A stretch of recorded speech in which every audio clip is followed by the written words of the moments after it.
بسم الله الرحمن الرحیم. ویلکم بیک ټو مای چینل ډیر سټوډنټس. امید ده چې ټول بخوئ. راځو نن ویډیو کې میټر ډوز انهیلر باندې خبرې کوو چې مخففه MDI ده. تاسو شاید دغه یو شی ده دا به مو د سالنډي یا د نفس تنګۍ مریضانو سره د COPD مریضانو سره ډیر زیات لیدلی وي. دا یو ډیوایس ده، دا یو آله ده. راځو دی ویډیو کې به موږ دا زده کړو چې MDI څه شی دی او MDI استعمال طریقه څه ډول ده.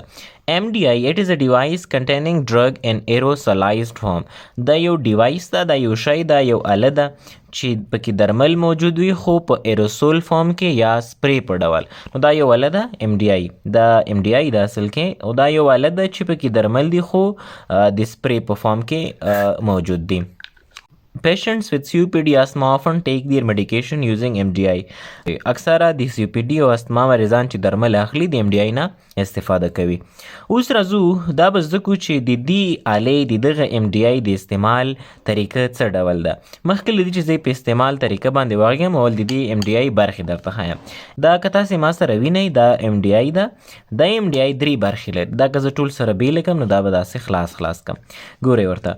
نمبر فرست دغه برخه دې ته موږ وایو ماوت پیس. دا هغه برخه ده چې مریض یې په خوله کې نیسي نو ځکه ورته موږ وایو ماوت پیس. ورپسې دا برخه چې ده دې ته بیا وایي ماوت پیس کور. دا هغه برخه ده چې کله مریض د MDI نه استفاده وکړي استعمالي کې بیا دا کور لري، پوښ لري. دا پوښ د خولې په دې برخه باندې ځکه دې ته ماوت پیس وایي دغه برخه خوله کې نیولی کېږي، دې باندې یو پوښ اچولی کېږي نو دې پوښ ته به موږ نوم ورکو ماوت پیس کور پوښ ته وایي. دریم یو دا شی ده دې ته بیا موږ وایي میډیسن کنټینر. دا یو داسې لوښی ده، یو داسې څه دي چې پکې درمل موجود دي نو موږ ورته وایي میډیسن کنټینر.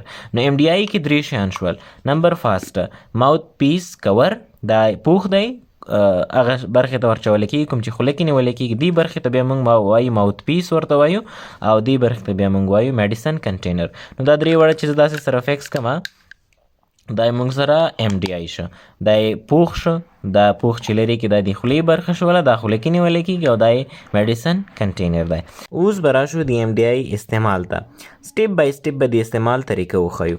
اول ریمو د ماوت پیس کور. اول به د دې MDI نه دغه پوښ لرې کو چې ورته موږ ماوت پیس کور نوم ورکړی. دویم شیک 3 to 5 سیکنډ بیفور یوز. د استعمال نه مخکې 3 4 یا 5 ثانیې شیکینګ وکړئ، وایي لړزوئ.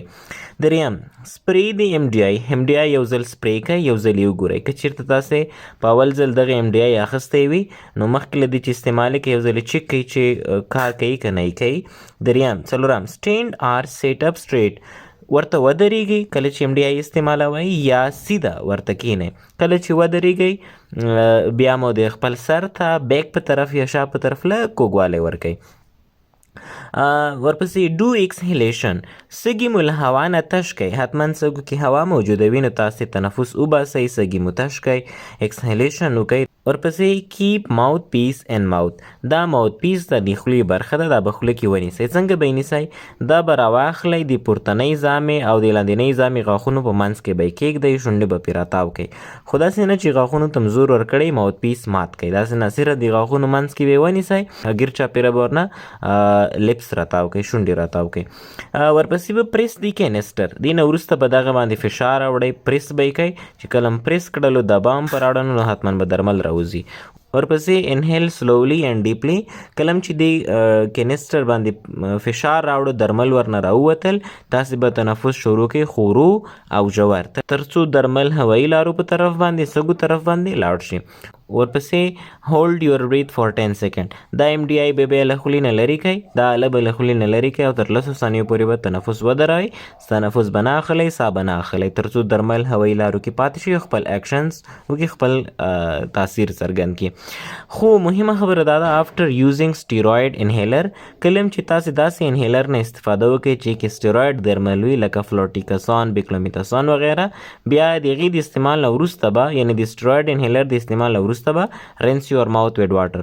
خپله خوله به له اوبو سره ووینځئ او بیا به اوبه توی کړئ، اوبه یې غورځوئ یا هم غړغړه به وکړئ، اوبه به توی کړئ ځکه چې دا سټیرویډز دي. دا که چېرته خوله کې پاتې شي د تروټ ایریټیشن باعث ګرځېدلی شي، د ستونې د تخریش کېدو باعث ګرځېدلی شي، د اورل ترش باعث ګرځېدلی شي. د دې وجې نه سټیروید انهیلر چې کله استعمال کوئ بیا خوله وینځئ. دا موږ سره میټر ډوز انهیلر د هغې استعمال طریقه.